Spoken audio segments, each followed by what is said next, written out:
Para mí este sitio tiene un recuerdo, ¿no?, muy importante de mi estirpe familiar. Primero que nada, agradecer por estas maravillosas oportunidades que nos da la Alianza Literaria de conocernos y de encontrarnos y reencontrarnos en torno a un tema que yo considero que quizá uno de los temas más importantes de la sociedad, que se trata de su realidad, de su memoria y de su historia. Yo fui hace mucho tiempo ya alumna de Tristán Solarte, el único año en que Tristán Solarte dio clases en la Universidad de Panamá. Les estoy hablando de principios de los 70, y que dio clases de literatura latinoamericana y de poesía latinoamericana. Un extraordinario profesor, ¿no?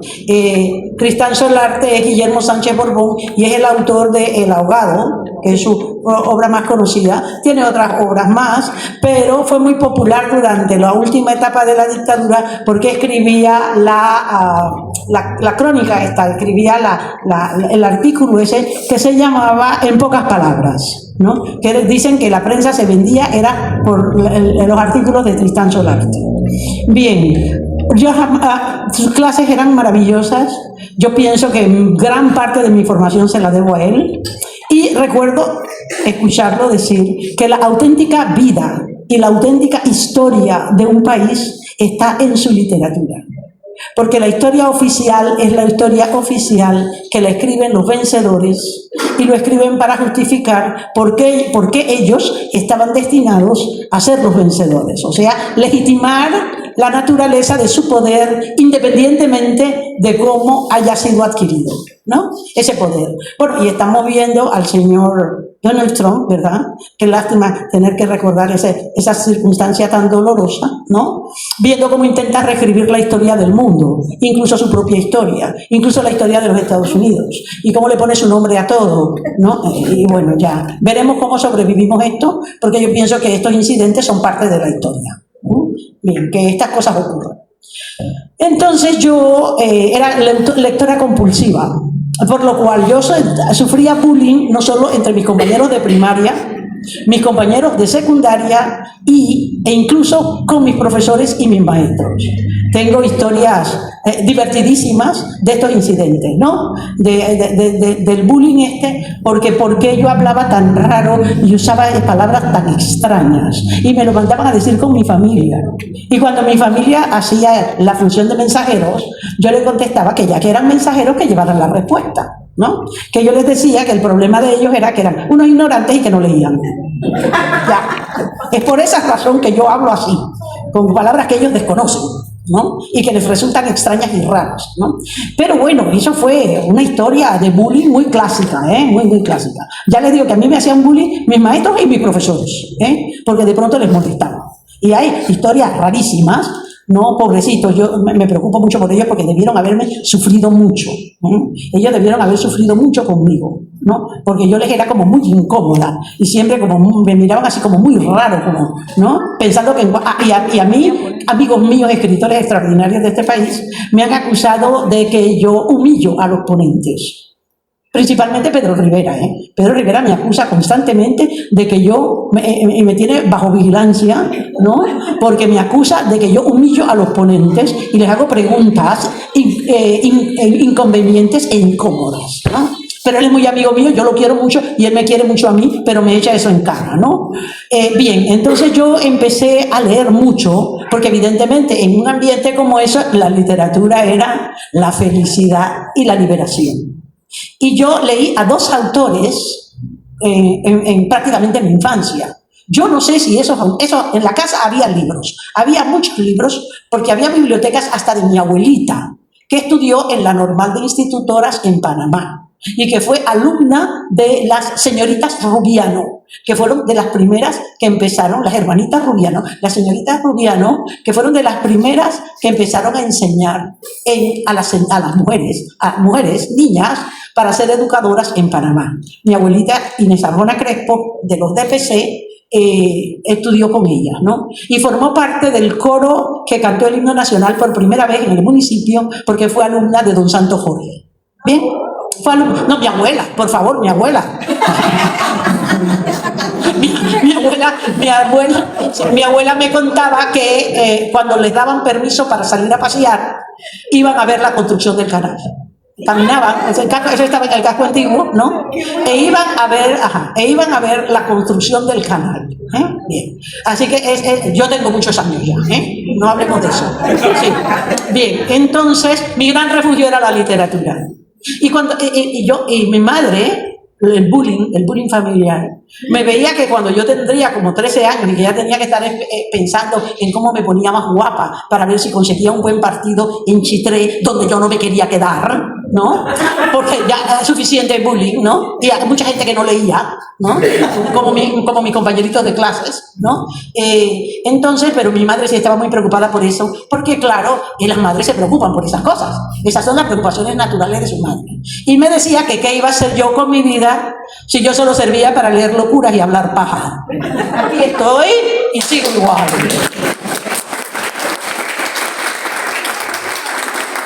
Leer locuras y hablar paja ha pagado todas mis facturas, la tarjeta de crédito, el internet, y aquí hay una testigo y otras más. Compañeros de la literatura, autores, etcétera, ¿no? Que han atravesado este transcurso conmigo. Bien. Entonces, así que cuando yo llegué a la Universidad de Panamá, porque sí yo sabía que había que entrar en la Universidad de Panamá, y que no necesitaba estudios superiores, no sabía qué hacer con mi vida, pero había un grupo de teatro. Y evidentemente había un grupo de teatro, la universidad se había reabierto después del golpe de Estado del 68, habían creado un departamento de cultura, agrandando uno que había creado Rogelio Siñán mucho tiempo antes, ¿no? Y habían creado un grupo de teatro, y yo me refugié en el grupo de teatro, porque nada se parece más a la literatura que treparte sobre un escenario a hacer la literatura en vivo, porque eso es lo que es una obra de teatro, ¿no? Es literatura, es un género literario, y los personajes están sobre el escenario, ¿verdad?, realizando sus historias. Así que yo me puse a hacer teatro, hice una carrera de teatro, y después me gané el premio a Mejor Actriz, y después el último premio que gané fue con El Veredicto, ¿no?, que fue la obra que se escribió y se montó para los 100 años de la República, y me acordaba yo de mi abuelita Inés Arjona Crespo, ¿no? Sí, y que también para la inauguración del canal. Se presentó esa obra en el Teatro del Círculo y fue escrita por Neco Endara y Juan David Morgan precisamente para esa ocasión, ¿no? Y ahí hice el papel de Thelma King, que fue la mujer más importante en la vida política panameña en la segunda mitad del siglo XX, y además una teórica de la nacionalidad grandiosa. Para mí fue un gran honor subir al escenario del Teatro del Círculo a repetir las palabras de Thelma King. Unas palabras tan poderosas que el público se estremecía, ¿no? Y mis compañeros de obra de teatro me hacían bullying. Sí, porque era que yo entraba y el público aplaudía cuando me veía entrar. Y yo decía las palabras de Thelma King, porque el libreto estaba sacado de los textos de Thelma King fijos y exactos. Y entonces yo salía del escenario y todo el mundo me aplaudía. Entonces los compañeros de la puesta en escena, los otros actores, me buleaban exactamente por eso, porque a ninguno de los otros personajes le hacían eso. Y yo les decía, es que están aplaudiendo a Thelma King y a lo que Thelma King era capaz de decir en circunstancias tan difíciles como fue el siglo XX para este país, y que terminó a bombazos, no sabemos, ¿no? Prácticamente terminó a bombazos. Bien, entonces, y vamos a ver qué nos espera, porque así es la vida de los pueblos, ¿no? Bien, entonces, yo realmente venía aquí a presentar 2 libros que están a punto de salir, y que yo tenía la ilusión de que hubiesen salido para poder traerlos y mostrárselos a ustedes, y dejar para la biblioteca. Pero no han salido todavía. Solo tengo las portadas que de pronto en el equipo que había aquí para proyectar nos habíamos organizado para que ustedes pudieran verlas, pero el equipo no está. De pronto se decidió que el equipo ya no tenía por qué estar aquí, y entonces ya vendré yo después cuando esos libros salgan, que espero que sea unas cuantas semanas, y entonces vendré yo a hablar de los libros, a traer la reserva de los libros para que estén depositados en esta biblioteca, ¿no? Y a conversar sobre el asunto. Son 2 libros. Un libro de cuentos que se llama Vivir del Cuento, porque como yo soy azuerense, Bueno, vivir del cuento es la tarea de los profesores de literatura. Porque los profesores de literatura somos los únicos que honesta y decentemente, además de los autores, claro, ¿no?, podemos vivir del cuento. Porque vivimos de los cuentos que cuentan los escritores y vivimos también de los cuentos que se cuentan sobre los escritores, ¿no? Y la última gran hazaña de esas es el rollo entre Gabriel García Márquez y Mario Vargas Llosa, y el puñetazo en el ojo, y por qué fue lo que Gabo le dijo a Patricia, porque Marito estaba súper enamorado de una modelo neoyorquina, y vino Gabo y le dijo, déjalo, porque él no se va a componer. Bueno, y con la señora Presley pasó lo mismo, ¿no? Y lo acabamos de ver. Fue su gran despedida de la vida, sus historias románticas y coqueterías. Bien, pero entonces nosotros los profesores de literatura vivimos de eso. Y tenemos la gran ventaja de que no tenemos que probar nada, porque cualquier otro diría, bueno, los historiadores también. Ajá, pero los historiadores tienen que probar que ocurrió realmente todo lo que ellos han dicho.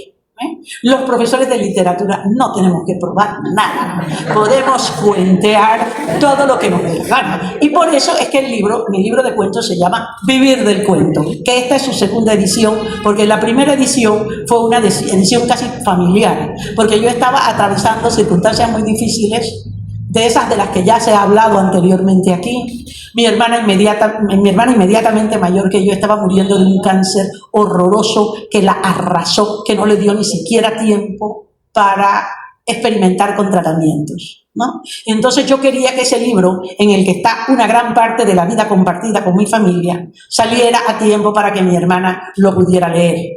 Pero no me dio tiempo. El cáncer no me dio tiempo, ni siquiera para que yo fuera y le leyera los cuentos. Ya estaba en coma, ¿no? Cuando estaba en el hospital. Y entonces, bueno, yo una de las cosas que quiero... Y el otro libro, por favor, no se asuste nadie, es un libro de gramática.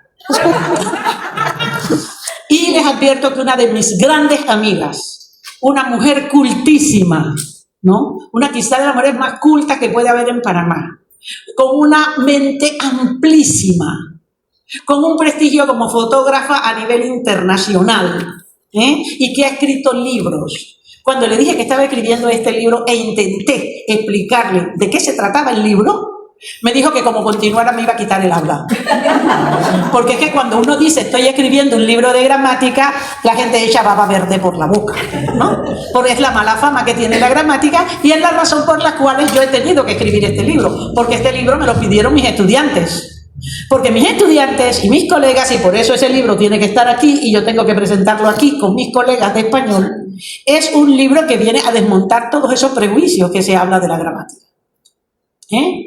Primero, porque la gramática no existe en los lenguajes. Y la enseñanza de la gramática en Panamá está desde los años 50, si es que no estaba ya atrasada, que no se ha renovado ni se han tocado los temas y se han seguido repitiendo las doctrinas gramaticales y esas cosas horrorosas. Y resulta que el señor Noam Chomsky, a fines de los años 60 y principios de los 70, que ahora se ha hecho famoso porque dicen que era amigo de Jeffrey Epstein, y anda en el rollo ese de Jeffrey Epstein, y la gente anda perturbada con la cabeza pensando qué podría estar haciendo ese señor ya al borde de los 100 años, ¿no?, con niñas, ¿no? Pero claro, evidentemente eso es muy difícil de ubicar, y el problema era que Jeffrey Epstein sabía cómo llevar a todo el mundo a su rebaño para después irlos mostrando como pruebas de que él era el más, como dicen en América, ¿no? Bien, cosa que a mí me intriga mucho, porque 17.000 años de civilización no es para que de pronto, ¿no?, el que pretendía ser el hombre más rico del mundo, y además también el señor Trump, terminen administrando un prostíbulo de un puerto, pues, de mala muerte, ¿no? Esos 17.000 años de civilización, desde los primeros templos en Göbekli Tepe, 17.000 años de civilización para terminar administrando un prostíbulo de mala muerte en un puerto ínfimo. Yo no creo que la historia de la civilización sea eso, pero ese es el problema de la ignorancia, ¿no? Y la ignorancia que administra la ignorancia para acumular dinero y poder, ¿ok? Eso hay que tenerlo claro. Entonces, lo que viene a resolver el libro se llama, esto sí le va a gustar más, la gramática de la vida cotidiana. Ah, sí, es seductor. Es un título seductor. La gramática de la vida cotidiana. Porque es que resulta que la gramática no existe en los idiomas. La gramática es una suerte de chip neuronal, podríamos decir, de chip neuronal y de muy característico de todos los seres vivos. O sea, todos los seres vivos tienen capacidad de producir lenguaje y además de diseñar un ordenamiento, diseñar una forma de ordenar las palabras que componen ese lenguaje para que expresen con gran eficiencia aquello que uno quiere comunicar. Eso no está en los lenguajes. O sea, la capacidad es neuronal nuestra de los Homo sapiens es todavía más avanzada que la de ¿dónde está? Fue el señor que estaba hablando de la plasticidad neuronal. Porque aquí ahora me podría ayudar, ¿no? Los Homo sapiens somos los únicos miembros del reino animal que somos capaces de diseñar lenguajes conceptuales. Eso quiere decir que podemos crear signos con particulares significados que ordenados de determinadas maneras pueden expresar todo lo que nosotros queremos comunicar. Por ejemplo, el lenguaje del tránsito. O sea, el lenguaje del tránsito, ustedes lo ven, es además universal porque se ha universalizado en todos son los mismos signos, el signo de alto, el semáforo, que es un sistema de 3 luces de colores, es universal y ya se sabe qué significa cada iluminación de esas. Y está distribuido en el mundo, ¿no? Para ver si nos matamos menos o matamos menos gente cuando conducimos por las calles. Bueno, ese sistema no está allí. Y ese sistema no existe después que se crearon los automóviles, ¿no? De la revolución industrial que creó los automóviles. No, ese sistema está aquí. Y anteriormente, cuando éramos supuestamente menos civilizados, lo leíamos en la naturaleza. El tiempo y las condiciones y los colores. Por ejemplo, ahora vemos cómo florecen los guayacanes amarillos. Y eso nos da una conciencia del tiempo. Y no solo tiempo como periodo de tiempo transcurrido, sino tiempo como el cambio climático. ¿Qué hacen los guayacanes floreciendo a estas horas cuando deberían estar floreciendo después de Semana Santa o una cosa así? Y hay gente que niega el cambio climático, pero nosotros lo vemos, los admiramos, nos asombramos y nos asustamos, porque ¿qué es lo que siguiente? ¿Cuál va a ser el siguiente estropicio con el cambio climático? ¿Y cómo nos puede afectar? ¿No? Y la sequía, ¿no? Y ahora el tiempo, ¿no? La inestabilidad en el tiempo. Nosotros tenemos la capacidad, que era una capacidad biológica antes de ser los Homo sapiens, incluso cuando éramos neandertales, ¿no? De leer e interpretar signos para entender conceptos y realidades. Bien, entonces resulta que Noam Chomsky a fin de los años 60 y principios de los 70 entendió esto. Y pasó de las matemáticas a la gramática, ¿no? 2 horrores. Pero bueno, y descubrió que realmente las lenguas todas tienen 5 categorías, solamente 5 categorías, que lo han atormentado a algunos de que hay 8 tipos de palabras. No, hay 5 y son las mismas y se repiten como si fuera un Lego, como si fuera un sistema de juegos de Lego, ¿no? Y esas piezas de ese Lego son sustantivo, adjetivo, verbo, adverbio y nexos, punto. Son 5. Y en todas partes del mundo, no importa cómo se escriba, no importa cómo suene, siempre nos comunicamos, ¿verdad? No, mencionando el nombre de alguien o de algo con determinadas características, adjetivo, los adjetivos mencionan a las características, a quien le ocurre algo o realiza alguna acción en un tiempo determinado, que es el verbo, y aquello se da en un contexto o en determinadas circunstancias, que es el adverbio.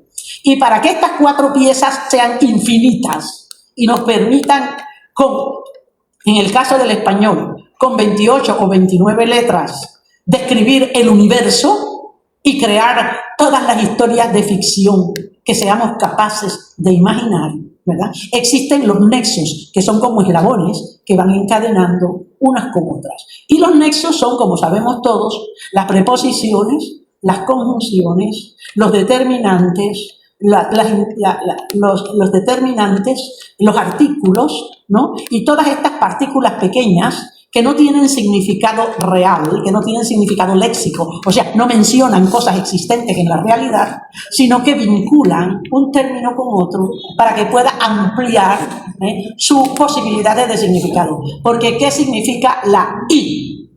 La I, conjunción. ¿Qué significa ella? Ella no tiene significado, o sea, no tiene significado léxico, pero sí tiene significado gramatical, porque es que si la unes en una serie de vinculaciones, entonces sí te dice que esto y esto van en la misma condición, que son elementos del mismo tipo. Tú y yo somos dos. ¿Okay? Bien, somos la pareja, etc. ¿no? Y entonces esto, ya me están haciendo señales, ¿no? Y entonces esto, yo hubiera querido tener tiempo suficiente para leerle mi cuento favorito de mi libro de cuentos, que se llama Las monadas de Cuchumbimbe. Y es una historia de mi infancia, ¿no? Que define completamente mi carácter y que explica por qué yo soy, quién soy y cómo soy y desde cuándo lo soy, sin ninguna de las dudas de la plasticidad neuronal. Sin ninguna duda de la plasticidad neuronal, yo creo que desde que yo abrí los ojos, yo entendí claramente quién era y de lo que era capaz. Y en las monadas de Cuchumbimbe está perfectamente claro. Ha sido un placer estar aquí, ha sido un placer conversar con ustedes sobre los poderes de la literatura y de la lengua. Y hasta pronto.